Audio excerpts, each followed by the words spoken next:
Hello my dear student, welcome to ICAR NET agriculture statistics preparation. हम सभी unit 1 के preparation कर रहे हैं और यूनिट 1 के प्रिपरेशन पे हमारा यूनिट का नाम है प्रोबेबिलिटी एंड मैथमेटिकल स्टैटिस्टिक्स। उसके सिलेबस को हम लोगों ने टोटल 47 पार्टों में डिवाइड किया हुआ है। अब ये जो पार्ट आपको दिखाई दे रहे हैं, हम लोग 1 बाय 1 इसको कवर कर रहे हैं। डेली का आपका 3 रहेगा टारगेट। इस टारगेट से हम लोगों ने स्टार्ट किए थे, लेकिन हम लोग थोड़ा सा लेट चल रहे, कोई बात नहीं। आप उसी तरह से कीजिए, डेली 3 टॉपिक को कवर कीजिए और उस प्रिपरेशन को कंटिन्यू कीजिए। अब देखो यहाँ पे ये टॉपिक नंबर आपका 8 तक कंप्लीट ख़त्म हो चुका है, टॉपिक नंबर 8। अब जो टॉपिक आप लोग करेंगे वो है टॉपिक नंबर 9। ये दो लेक्चर रहता है एक एक टॉपिक का। एक में आपको की नोट्स और उसका मेन फैक्ट आपको पता चलता है, और नेक्स्ट में आप करते हैं क्वेश्चन का प्रैक्टिस, जो आपके टोटली एग्जाम ओरिएंटेड रहता है। तो इस तरह से हम लोग टॉपिक को कवर कर रहे हैं। ज़्यादा सोचिए मत। ये जो 47 पार्टों में डिवाइड किया गया है आपके टोटल सिलेबस को, ये सारा का सारा आप लोग को टेलीग्राम चैनल पे मिल जाएगा और व्हाट्सएप ग्रुप में भी जोड़ के आप ये हासिल कर सकते हैं। उसका लिंक डिस्क्रिप्शन में दिया हुआ है। चलिए स्टार्ट करते हैं हमारा आज का टॉपिक, जो है हमारा raw movement and central movement. चलो अब है हमारा raw movement and central movement क्या है। देखो, raw movement and central movement में मैंने इसको 2 पार्ट में डिवाइड किया हुआ है। ये लेफ्ट साइड में जो आपको मिलेगा ये है आपका रॉ मूवमेंट, और इस तरफ जो मिलेगा ये है आपका सेंट्रल। अब रॉ मूवमेंट और सेंट्रल मूवमेंट में मूवमेंट क्या है, इस बात को थोड़ा सा डीप से जानना होगा। देखो क्या है चीज़ें कि रॉ मूवमेंट पे होता है आप मीन ही निकालते हो, लेकिन ये डेविएट मीन है। नॉर्मली हम लोगों को अगर ऑब्जर्वेशन मिल जाता है कि 1 2 3 4 5, हम मीन निकाल सकते हैं कि sir sum of observation divide by number of observation. यहाँ पर भी आप मीन निकालते हो, लेकिन मीन आपका हो जाता है डिफरेंट ऑर्डर का। मीन कैसा रहता है? डिफरेंट ऑर्डर का रहता है। देखो यहाँ पे आर का वैल्यू आप अलग अलग पुट करके निकाल सकते हो। अब जब भी आप रॉ मूवमेंट निकालते हो ना, तब आप मूवमेंट निकालते हो किसी पर्टिकुलर पॉइंट के रिस्पेक्ट में, उसको दिया जाता है ए। अब सेंट्रल में क्या होता है? सेंट्रल मूवमेंट में आपका होता है वो जो पॉइंट आपने ए पकड़ा था रॉ के टाइम पे, सेंट्रल के टाइम पे वो पॉइंट आपका बन जाएगा मीन, म्यू। तो इस तरह से इसमें डिफरेंशिएट है, लेकिन आप डेविएट मीन निकालते हो और उसमें ऑर्डर रहता है कि आप आर का वैल्यू 1 पुट करके 1 निकाल सकते हो, 2 करके 2, 3 करके 3, 4 करके 4। तो मूवमेंट हो जाता है हमारा नथिंग बट मीन, लेकिन ये डिफरेंट डेविएट वैल्यू से किया जाता है और डिफरेंट ऑर्डर का निकलता है। अब राइट साइड को पहले देख लो। यहाँ पे जो चीज़ें दिया गया है कि ये जो आपका डेफिनेशन है, ये है आपका अनग्रुप डेटा के लिए, ठीक है, अनग्रुप डेटा के लिए। और ये जो है ये आपका ग्रुप, क्योंकि आप देखेंगे यहाँ पे जो है ये FI है। FI मतलब क्लास इन फ्रीक्वेंसी अवेलेबल है। जब भी आपका क्लास इंटरवल डेटा अवेलेबल होगा तभी आपका ये यूज़ किया जाएगा। डिफरेंस सिर्फ ये है, आपका यहाँ पे पॉइंट के हिसाब से करेगा, और ये आपका अनग्रुप के लिए, ये आपका ग्रुप के लिए। अब इम्पोर्टेंट पॉइंट देखो, सेंट्रल मूवमेंट के हिसाब से आप इम्पोर्टेंट पॉइंट को देख लो। सेंट्रल मूवमेंट के हिसाब से इम्पोर्टेंट पॉइंट क्या होगा? नॉर्मली हम लोग 4 मूवमेंट को बड़े अच्छे तरीके से पढ़ाई करते हैं।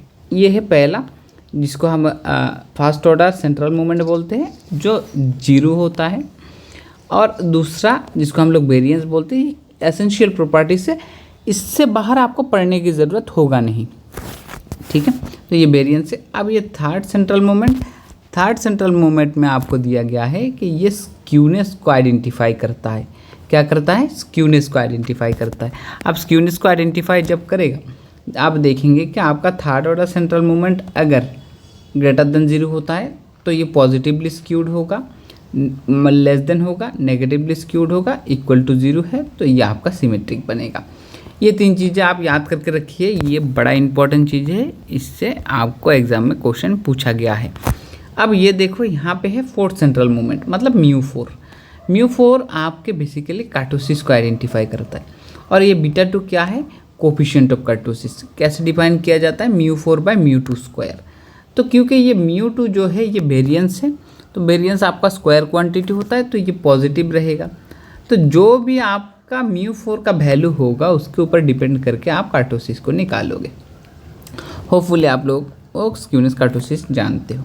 अब देखो बीटा 2 अगर 3 होता है तो वहाँ पे कोई भी कर्टोसिस अवेलेबल नहीं होता है, मेसोकार्टिक बोला जाता है या सिमेट्रिक बोला जाता है, और आप बोल सकते हो नॉर्मल डिस्ट्रीब्यूटेड। ठीक है। अब बीटा 2 ग्रेटर देन 3 लिप्टोकार्टिक हो जाएगा, नॉर्मल से ऊपर की तरफ रहेगा, और लेस देन 3 में आपको प्लेटिकार्टिक मिल जाएगा।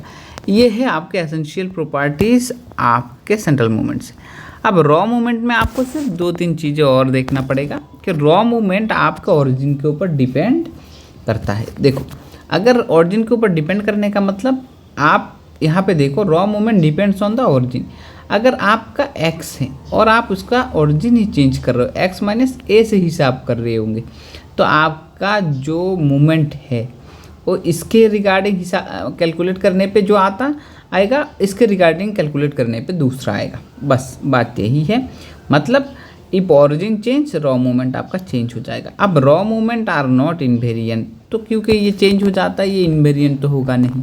ठीक है, चलो अब उसके बाद देखो नोट बना लो, सेम नोट एक ही पेज में कवर अप हो जाएगा और आपके एग्जाम के लिए बड़ा हेल्पफुल रहेगा। जो भी चीज़ें पढ़ाई कर रहे हो आपके पास नोट होना चाहिए। अब रॉ मूवमेंट में क्या है, देखो raw movement do not directly measure the dispersion. Raw movement आपका डायरेक्ट डिस्पर्शन को मेजर नहीं कर पाता है।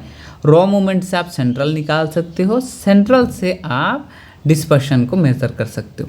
ये तरकीब मैं दिखाऊंगा आपको मेजर्स ऑफ सेंट्रल टेंडेंसी के कैलकुलेशन पे, तब आपको पता चलेगा। अब रॉ मूवमेंट और सेंट्रल मूवमेंट पे रिलेशन है, ये रिलेशन बड़ा इंपॉर्टेंट है और इसको याद करने का प्रोसेस भी मैं बोल देता हूँ। देखो सेंट्रल मूवमेंट हम लोग निकाल रहे हैं, जिस पे डैश नहीं होगा वो सेंट्रल मूवमेंट है, जिस पे डैश होगा वो रॉ मूवमेंट है। अब हम लोग यहाँ पे चारों सेंट्रल मूवमेंट निकाल रहे हैं, हालांकि और भी मूवमेंट एग्जिस्ट करता है लेकिन यूज़ किया जाता है 4 ही, आपको 4 याद रखने से ही हो जाएगा। इसको याद करने का तरीका मैं बोल देता हूँ। देखो पहला वाला तो 0 है, दूसरे में आप पहले नंबर याद कर लो, तो इससे कोफिशिएंट क्या है 1 1, इसका कोफिशिएंट क्या है 1 3 2, ये नंबर, ठीक है ये नंबर, इसका है 1 4 6 3। तो आप इस तरह से इसका नंबर याद कर लो पहले। और ये जो साइन है देखो पहला प्लस से स्टार्ट होगा, अल्टरनेटिव होता है ये प्लस ये माइनस, ये प्लस ये माइनस, ये प्लस ये माइनस, इस तरह से प्लस माइनस करके आप साइन ले सकते हो।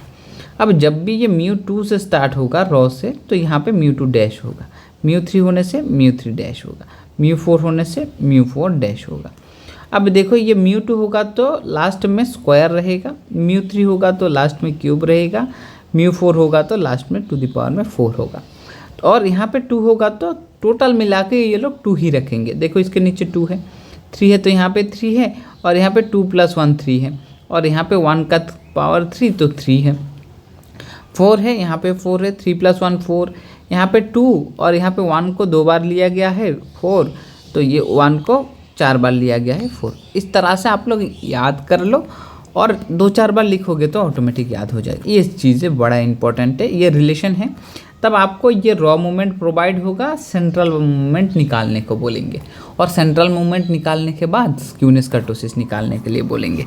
बस यही काम होगा, उससे ज़्यादा कुछ भी अलग नहीं होगा। ठीक है, चलो अब आप देख सकते हो यहाँ पे थोड़ा की पॉइंट्स है, इसको ध्यान रखो और उसके बाद आप डायरेक्ट क्वेश्चन प्रैक्टिस पे चल सकते हो इस टॉपिक के, कोई दिक्कत नहीं। देखो यहाँ पे है effect of change of origin and scale on central movement. अब रॉ मूवमेंट पे आपने देख लिया, आप अगर ओरिजिन चेंज कर रहे हो तो चेंज हो रहा है, लेकिन यहाँ पे क्या होगा, आप अगर ओरिजिन को चेंज करते हो तो आपका चेंज होगा सिर्फ फास्ट पहला वाला सेंट्रल मूवमेंट, और बाकी के बाकी जितने भी सेंट्रल मूवमेंट आपके होंगे वो एक भी चेंज नहीं होगा, वो अनचेंज रहेगा। ठीक है, इस तरह से आप इसको याद करके रखो। अब नेक्स्ट है आपके पास, अगर सारे के सारे ऑब्जर्वेशन आपने ऐसा एक्स का वैल्यू होता है ना, तो 2 2 2 2 ऐसा ले लिए, मतलब 100 जितने भी ऑब्जर्वेशन अवेलेबल है सब आपका सेम हो रहा है।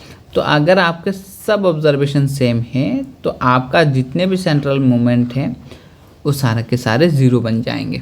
ठीक है, और सिमेट्रिक डिस्ट्रीब्यूशन पे क्या है, सिमेट्रिक डिस्ट्रीब्यूशन पे μ3 0, मतलब आपका वहाँ पे स्क्यूनेस 0 बन जाएगा।